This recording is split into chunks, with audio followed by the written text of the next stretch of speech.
다들 이렇게 알고 계시죠? 대출 규제하니까 가계부채가 잡히겠구나라고요. 정말 미안하지만 그건 순진한 착각입니다. 지금 우리 눈앞에서 벌어지는 43조 원의 폭주, 이건 단순한 대출이 아니라 막다른 골목에 몰린 사람들의 비명소리거든요. 은행 문이 쾅 닫혔습니다. 정부가 가계부채 잡겠다며 자물쇠를 채운 거죠. 그런데 이상하죠? 은행은 조용한데 옆 동네 카드사는 지금 난리가 났습니다.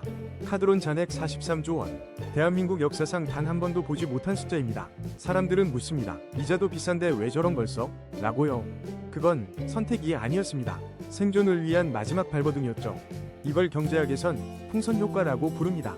한쪽을 누르면 다른 쪽이 터질 듯 부풀어 오르는 현상이죠. 지금 우리 경제의 풍선은 가장 약하고 위험한 곳에서 부풀어 오르고 있습니다. 겉으로는 평온해 보이는 금융시장, 하지만 그 속은 이미 썩어 들어가고 있어요. 이 43조라는 숫자가 왜 시한폭탄인지 지금부터 그 극막을 하나씩 벗겨보겠습니다. 우리가 믿었던 안전장치가 사실은 우리 목을 죄는 밧줄이었다면 어떨까요? 진짜 위기는 항상 우리가 정답이라고 믿었던 곳에서 시작됩니다. 상상해보세요. 거실에 불이 났는데 소방관들이 현관문을 잠가버렸습니다. 안전을 위해 문을 폐쇄한다면서요. 그럼 안에 갇힌 사람들은 어떻게 할까요? 창문을 깨고 뛰어내리거나 더 위험한 뒷문으로 도망칠 수밖에 없겠죠. 지금 대한민국 서민들에게 은행은 잠긴 현관문이고 카드로는 위험천만한 뒷문입니다. 1금융권인 은행은 이제 귀족들의 놀이터가 되어버렸습니다. 신용점수가 조금이라도 낮으면 대화조차 끼워주지 않죠. 하지만 당장 낼 월세가 없고 직원들 월급 줄 돈이 없는 사람들에게 기다려라 는 말은 죽으라는 소리와 같습니다. 그래서 그들은 가장 빠르고 가장 쉬운, 하지만 가장 치명적인 유혹에 손을 댑니다. 카드론, 전화 한 통, 앱 클릭 몇 번이면 몇 천만 원이 꽂히거든요. 그런데 이 달콤한 돈에는 엄청난 독이 발려 있습니다. 이자율이 무려 15%, 19%에 육박하죠. 은행 대출이 막히니 울며 겨자 먹기로 사채에 가까운 고금리를 택하는 겁니다. 금융당국은 가계부채 총량이 줄었다고 자축하고 있을지도 모릅니다. 하지만 그건 통계의 함정일 뿐 질적으로는 최악으로 치닫고 있습니다.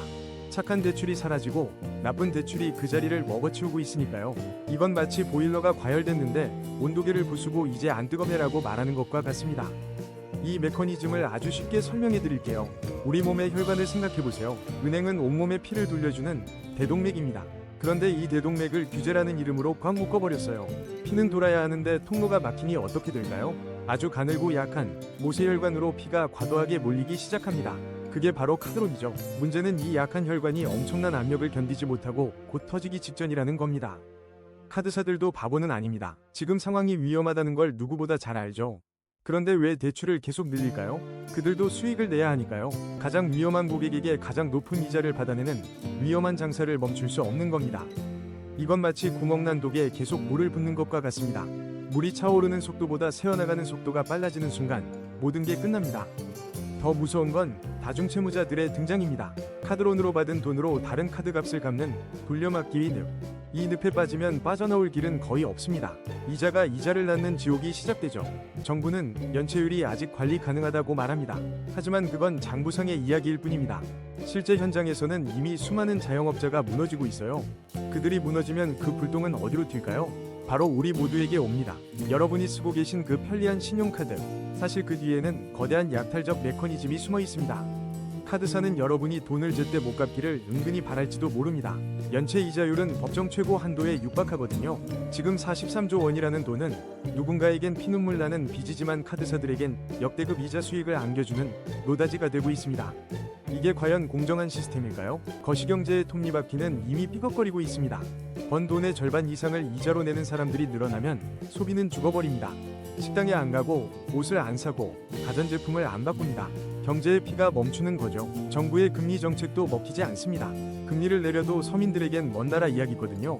이미 카드론의 고금리에 묶인 사람들은 금리 인하의 혜택을 전혀 보지 못합니다.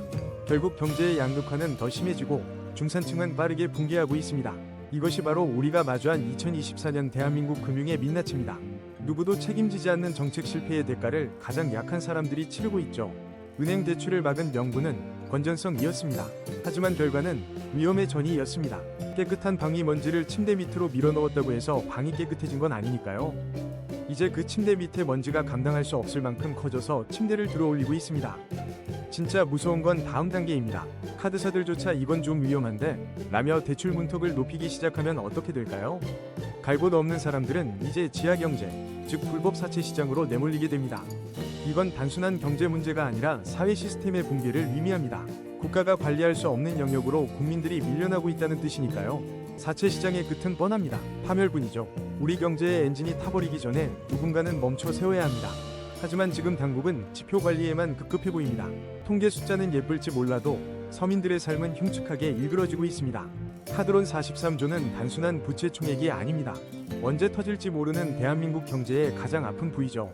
이 거품이 터지는 순간 우리는 IMF보다 더 잔인한 현실을 마주할지도 모릅니다. 왜냐고요? 그때는 국가가 망했지만 지금은 개인이 망하고 있기 때문입니다.